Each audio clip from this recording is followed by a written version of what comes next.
নমস্কার, আমি দেবপ্রসাদ গাইন চলে এলাম প্রত্যেক দিনের মতো। আজকেও আমরা সিএএ নিয়ে কিছু গুরুত্বপূর্ণ আলোচনা করার জন্যে। মূল আলোচনায় যাওয়ার আগে আপনাদের অবগতর জন্য জানাচ্ছি যে সমস্ত আমাদের উদ্বাস্তু মানুষ যারা পূর্ববঙ্গ, পাকিস্তান, আফগানিস্তান থেকে এসেছেন, হিন্দু, বৌদ্ধ, খ্রিস্টান, শিখ, জৈন, ফার্সি, এই 6 সম্প্রদায়ের মানুষ, তাদেরকে একেবারে স্পষ্টভাবে একটি কথা আমি বলতে চাই। সেই কথাটি হচ্ছে, অনেকেই বলছেন আমার এই এসআইআরে ভোটার তালিকায় নাম আছে, আমি 2026 সালে ভোট দিয়েছি, তাহলে আমার এই সিএটিএ করা লাগবে না। তো তাদের বলছি, সিএটিএ না করো, সামনে কিন্তু ডাকডঙ্কুর অপেক্ষা করছে, এটা কিন্তু মাথায় রাখতে হবে। বারবার আমি আপনাদের বুঝাচ্ছি যে আপনারা যদি বাংলাদেশ থেকে এসে থাকেন, তাহলে আপনাকে কিন্তু সিএএ এর মাধ্যমে নাগরিকত্ব নিতেই হবে। এর বাইরে কিন্তু কোনো পথ খোলা নেই। অর্থাৎ আপনারা যারা ভাবছেন আমি ভোট দিলাম, এবার বুঝি আমি নাগরিক হয়ে গেছি, আপনি কিন্তু কোনো কিছুর বিনিময়ে আপনার নাগরিকত্বর প্রমাণ দিতে পারবেন না। আপনি এবার ভোট দিয়েছেন, বেশ ভালো কথা, পাসপোর্ট করতে যান, কি বলে শুনুন। বনগাঁ বর্ডারে, বারাসাতে, শিয়ালদা, দমদম, বিভিন্ন স্টেশনে আপনারা যান, দেখে যদি বুঝে যায় যে আপনি বাংলাদেশি, ধরবেই আপনার, তখন ওই ভোটার কার্ড আর আধার কার্ড আর প্যান কার্ডে কিন্তু কাজ হবে না। ভালো করে খেয়াল করবেন।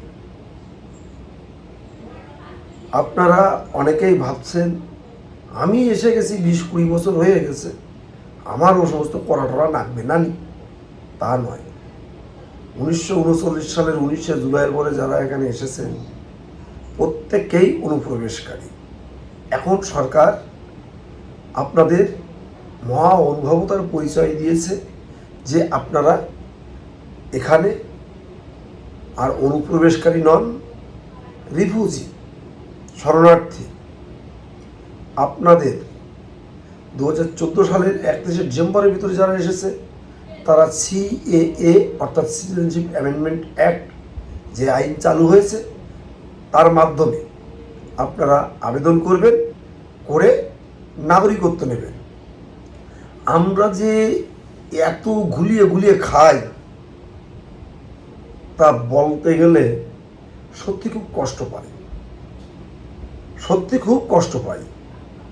এখানে আসার পর ভোটার কার্ড, রেশন কার্ড, আধার কার্ড, প্যান কার্ড, ব্যাংকের বই, এসসি কার্ড, পাসপোর্ট, কত না কত কাগজপত্র করেছি। এই যে কাগজপত্রগুলোর নাম বললাম, হাইকোর্ট নয়, সুপ্রিম কোর্টই বলে দিয়েছে এর একটাও নাগরিকত্বের প্রমাণ বহন করে না।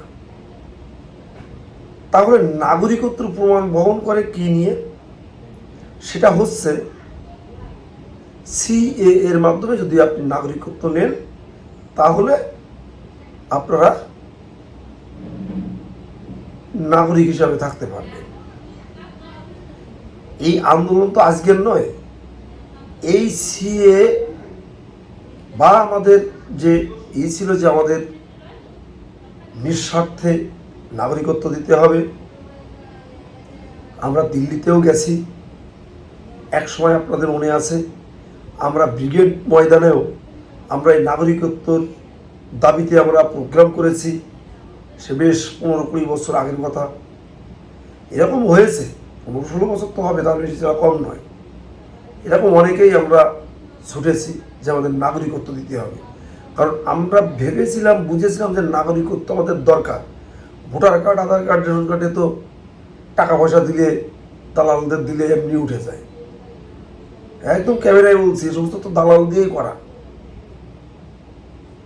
এসসি কার্ড যারা করেছেন, করে আপনারা চাকরি বাকরি করছেন, দালাল ধরে করেছেন, অনেকেই ভোটার কার্ড টাকা পয়সা দিয়ে করেছেন, আধার কার্ড করেছে 12 আনা লোকে। তাই এভাবে আমরা কেন থাকব? সরকার যখন তোমাকে নির্দিষ্টভাবে সুযোগ দিয়েছে যে তুমি সিএ এর মাধ্যমে আবেদন করো, নাগরিকত্ব নাও, সুন্দর স্বচ্ছভাবে এখানে বসবাস করো, কিন্তু এত মানে নাকা পাচা, আমাদের এত পাচা যে ও কেন করতে যাব? হ্যাঁ বেটা, ও কেন করতে? তুই প্যান কার্ড কেন করতে গেলে, আধার কার্ড কেন করতে গেলে, ভোটার কার্ড কেন করতে গেলে, রেশন কার্ড করতে গেলে কেন, ব্যাংকের বই, জমির দলিল এসব কেন করতে গেলে?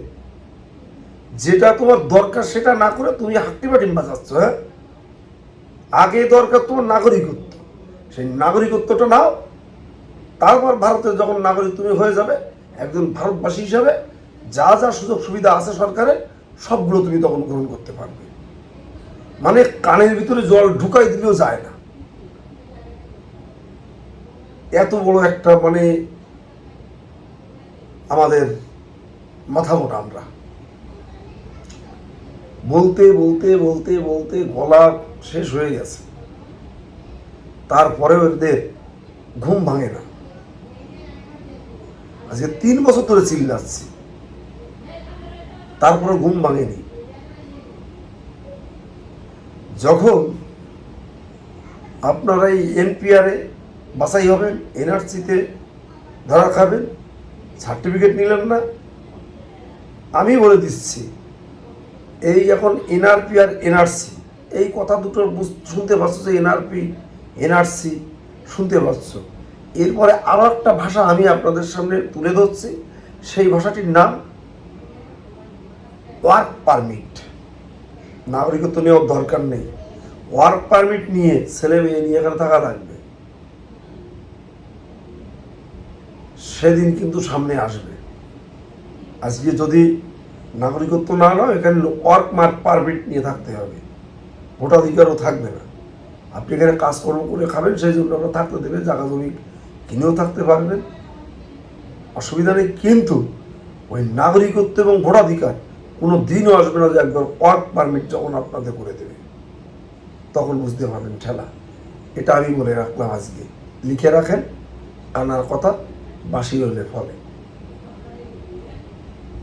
বলতে বলতে বলতে আমাদের পুরো নাভিশ্বাস একদম মানে বুকে মুখে পিঠে পুরো ব্যথা হয়ে যায়, তাও ঘুম ভাঙে না রে, তাও ঘুম ভাঙে না। যাই হোক, আমি কিন্তু প্রত্যেকটা দিন একটা টপিক নিয়ে আসি, এই ভিউ বাড়ানোর জন্য নয়।